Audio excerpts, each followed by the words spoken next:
me very well. I'm Mirjana Rašić Mitić. I'm coming from Niš, and I'm a maths teacher in primary school, and a lot of my English words will be there, so it will be better for everybody. We have already spoke about so many ways for visualization in math teaching.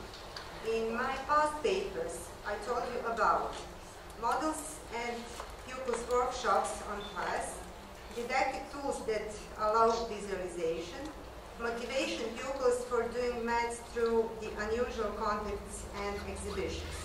My today's story is about another way of visualization, mathematical contents in elementary school, and that is inspired by Dirk's lecture, putting mathematical facts in an interesting story for helping kids to memorize those. There are two stories that illustrate this method and make math more fun. First one is designed to make it easier to memorize properties of quadrilaterals. The second story shows how practicing mathematical procedures can be more interesting.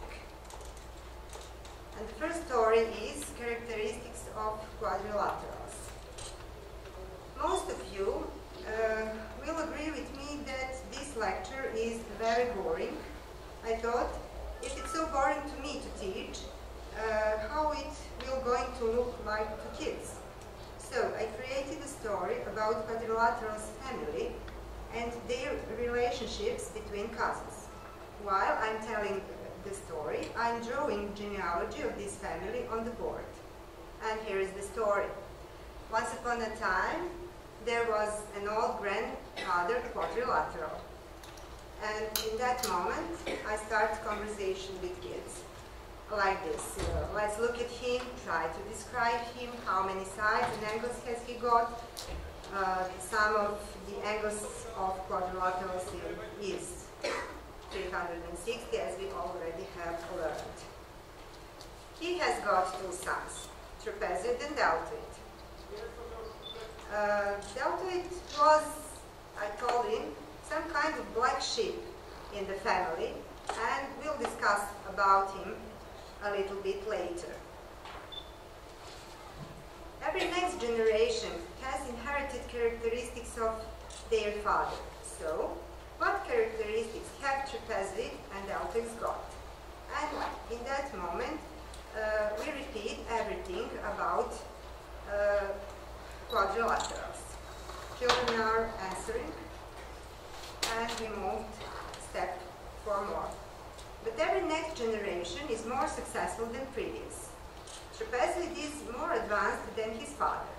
He acquired a new trait. Which one? They look and said, "Oh, look at those parallel sides. Aren't that nice?" He also has a secret about angles, but I'll tell you that the sum of the angles that lie on non-parallel sides is always 180. And let's meet his son. It's parallelogram. Look at that pretty boy. Can you see what is new about him? Yes, he got two equal and parallel sides. Are there something interesting about his angles? Kids can find it very successfully. He was much more advanced than his grandfather. And parallelogram has got two sons. Those are rectangle and rhombus.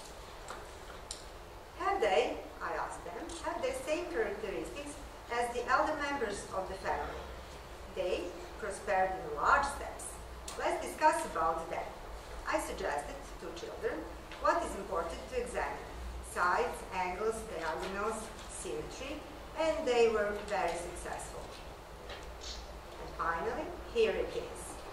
I had music in this presentation and drums in that moment. The last generation, the perfect one, the square. He's got everything as his father, grandfather, and great-great-father, and much more. What you can tell me about him, and then about him, and kids are answering, discuss, and very soon you'll find many things about square. And now, what about the deltoid? He was on his hand, and weird. He was completely different from the other family members. All of his cousins have got at least one or even two parallel sides, but oh no, not him. He hasn't got parallel sides. He has two identical pairs of neighboring sides. He was more interested in its inner space than exterior. He built normal diagonals, and these characteristics inherited rhombus and square. While I'm talking this story in class, the interest of children raised. The story involved the whole class. At the class, it's always lively and fun, but for me, more important is that through this genealogy, they could remember better the important characteristics of quadrilaterals. And for permanent visualization, I have a board in the classroom that is constantly on the wall. And before second story, I told you something about, for good mathematical knowledge, that is very important, a lot of practice, as we all know. That could be very boring for children, especially if the task is solve the equation or calculate the expression. We wouldn't expect that it will be fun for kids, right? The better thing is to connect mathematical problem with real life. We heard about it very much here in this project. That will make class more interesting, and it will show that maths is everywhere around us, meaning learning maths is a necessary skill in modern world. Also, it's very important to learn to understand what is red.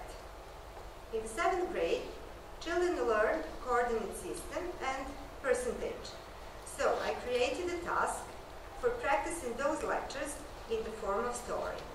Pupils have done this task divided into groups during 2 school classes. And here is the story. The name is Treasure Hunt. Explorer searched the attic of his grandfather and he found an old map. The map was faded out from long standing, but he could see that this is the map of the hidden treasure on the Percentus Island. He couldn't see very well every detail, but the map was useful. He always loved challenges and decided to go treasure hunting. First of all, he had to go to shopping. He didn't want to spend a lot of time for finding cheaper stuffs that he needed for hunting. He looked for the help of the internet and looked through catalogs. Here is what he found. Some of the items have reduced price for several percentages. After this table is the first question. How much money he will spend if he does shopping in those shops? Which one is cheaper? It's a real life. He also had to buy some food. Here are the prices of required groceries in the supermarkets, Interix and Tempo. For example, can of beans, seeds, etc. But considering that was a Saturday, in the Tempo was effective discount of 12% on all food except bread. And question is, where should he do shopping to save money? Real life again. But let's go further. So, he bought everything he needed, packed up and went to the road. When he reached the coast, he realized that he had to rent a boat or a scooter to go to the Percentus Island. But first of all, he had to change money. This is another task from exam for kako se kaže prijemni ispit?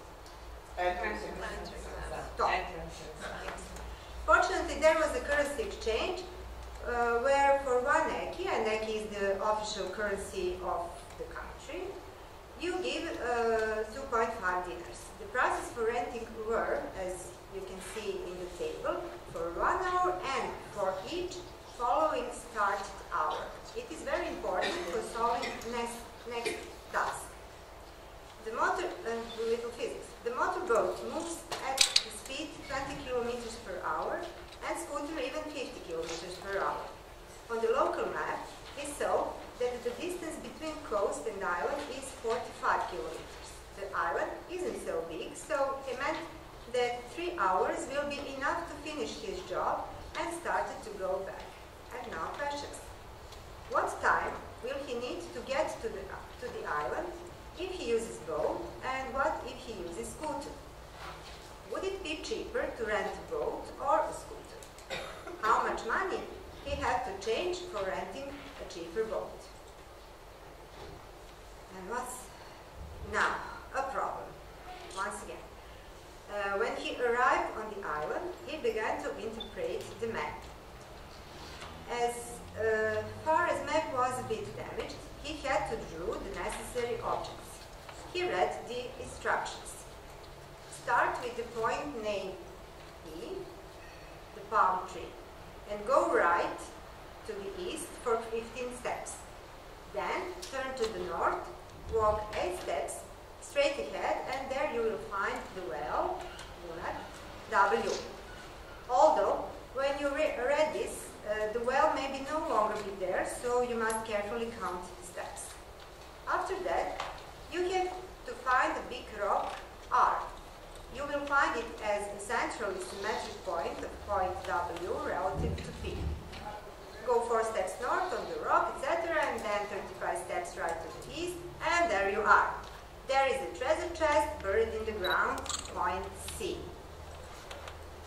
When you dig it up, do not try to break the chest because it is made of very solid materials. Try to open it by the secret code. It is mostly interesting for kids' work. The code consists of the following numbers. And now, the distance from the palm to the well. After that, the absolute value of distance between the rock and the horizontal axis. 60% of distance between the well and the vertical axis. 25%, etc., etc. And after all, good luck. Enjoy the treasure. And questions and put the point P, W, R, and C in the coordinate system on the defined places. And what is the secret code? Congratulations, mathematical knowledge brought you to the treasure. Effects of this method are: kids were very interested in finding solutions of the tasks. They were motivated to reach the end of the task. They have done a lot of tasks, much more than usual. They have spontaneously discussed in the group and between groups. And everything looked like a game. So, putting mathematical facts in an interesting story using imagination helps children to memorize mathematical facts. It is a useful method for visualization, makes class much more interesting, and introduction math in real life